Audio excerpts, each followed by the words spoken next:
Group 4 தமிழில் மரபுத்தொடருக்கு பொருளறிதல் பார்க்கலாம். மரபுத்தொடர்னா முன்னோர்கள் வந்து சொல்லிகிட்டு இருக்கிறது தான். அதுக்கு வந்து மீனிங் இருக்கும். மனக்கோட்டை அப்படின்னா நம்ம மனசில் கட்டுற கோட்டை. அது வந்து மனதெல்லாம் நம்ம கோட்டையை கட்ட முடியுமா? அது வந்து ஒரு கற்பனை. நடக்க வாய்ப்பில்லாத விஷயங்கள் கற்பனை அப்படிங்கிறது. கண்ணும் கருத்தும் அப்படின்னா கண்ணும் கருத்துமா கவனத்தோட அக்கறையோடு இருக்கான் அப்படின்னு அர்த்தம். அள்ளி இறைத்தல். அள்ளி இறைத்தல் அப்படின்னா இப்போ வந்து கொடை கொடுக்கறது அப்படின்னு நினச்சிக்கக்கூடாது. கொடைன்னா என்னது? இல்லாதவங்களுக்கு அள்ளி இறைக்கிறாங்க அப்படின்னு நினைக்கக்கூடாது. அள்ளி இறைத்தல் அப்படின்னா மிகைப்படுத்தி பேசுதல். நம்ம ஃப்ரெண்ட்ஸ்லாம் பேசும்போது சொல்கிறது அள்ளி இறைக்கிறான் பார் அப்படின்னு. அதிகமாக பேசுகிறது. ஆறப்போடுதல். நிதானமாக சிறிது நேரம் கழித்து கொஞ்சம் நேரம் ஆறப்போடுங்க, அப்போ தான் அந்த பிரச்சனை சால்வ் ஆகும். இந்த மாதிரி நிதானமாக இருங்க, கொஞ்சம் நேரம் கழித்து பார்க்கலாம் அப்படிங்கிறது என்னது? ஆறப்போடுதல். கொடிகட்டி பறத்தல். கொடிகட்டி பறப்பதெல்லாம் புகழ் பெற்று விளங்குதல். அவசர குடுக்கை. எண்ணி செயல்படாமை. எதையும் யோசிக்காமல் மனசில் டக்குன்னு நினச்சதை உடனே பண்ணுறது. எண்ணி செயல்படாமை. ஆயிரங்காலத்து பயிர். ஆயிரங்காலத்து பயிர்னால் எனது நீண்ட காலமாக இருப்பது. கல்லில் நார் உரித்தல். கல்லில் வந்து நார் உரிக்க முடியாது. இயலாத செயல். கம்பி நீட்டுதல் அப்படின்னா சொல்லாமல் செல்வது. பார்த்துக்கிட்டே கூட இருக்க மாதிரி இருப்பாங்க, டக்குன்னு போயிடுவாங்க, கம்பி நீட்டிட்டாங்க அப்படின்னு சொல்லுவோம். அடுத்து காணல் நீர். காணல் நீர்னால் இருப்பது போல் தோன்றும் ஆனால் இருக்காது. தண்ணி இருக்க மாதிரி இருக்கும், தூரத்துலேருந்து பார்த்தோம்னா, பக்கத்தில் போனால் இருக்காது. அதுக்கு பேர் தான் காணல் நீர். அது வந்து அந்த நெருப்பு வெயில்னால் வர்றது தான் அந்த காணல் அப்படிங்கிறதுனால காணல் நீர். கண்ணை மூடிக்கொண்டு அப்படின்னா ஆராய்ச்சி பண்ணாமல் கண்ணை மூடிட்டு எந்த வேலையாக இருந்தாலும் பார்க்குற அப்படின்னு சொல்கிறது. வாழையடி வாழையாக.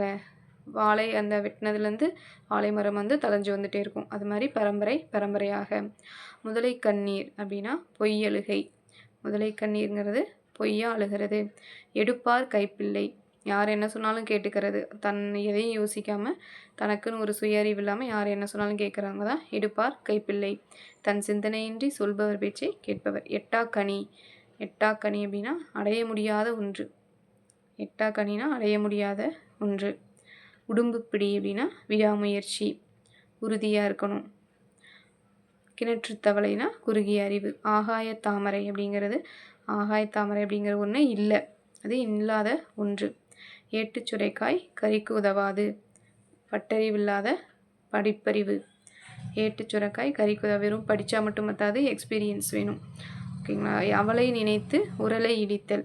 அவளை நினைத்து உரலை இடித்தல். எண்ணமும் செயலும் ஒத்து வராமை.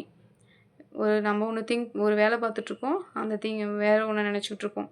அந்த நம்ம செய்கிற செயலுக்கும் நம்ம யோசிக்கிறதுக்கும் சம்மந்தம் இருக்காது. அதான் அவளை நினைத்து உரலை இடித்தல். தாளம் போடுதல் அப்படின்னா நம்ம மியூசிக் அந்த மாதிரி போயிடக்கூடாது. தாளம் போடுறது அப்படின்னா என்னது? சம்மதித்தல், ஒத்துப்போல். எது சொன்னாலும் ஆமாம் ஆமான்னு தலையாட்டிகிட்டே இருக்காங்க, தாளம் போட்டே இருக்கான்னு சொல்கிறோம்ல, அது மாதிரி. பஞ்சாய் பறத்தல் அப்படின்னா அலைந்து திரிதல். சுற்றிக்கிட்டே இருக்காங்க, ஃபாஸ்ட்டாக சுறுசுறுப்பாக இருக்கவங்கள என்ன சொல்லுவோம்? பஞ்சா பறக்கிறாங்க அப்படின்னு சொல்லுவோம். குட்டிச்சுவர் அப்படின்னா பயனின்றி இருத்தல். அந்த சுவர் வந்து யாருக்குமே யூஸ் ஆகாமல் இருக்கும்.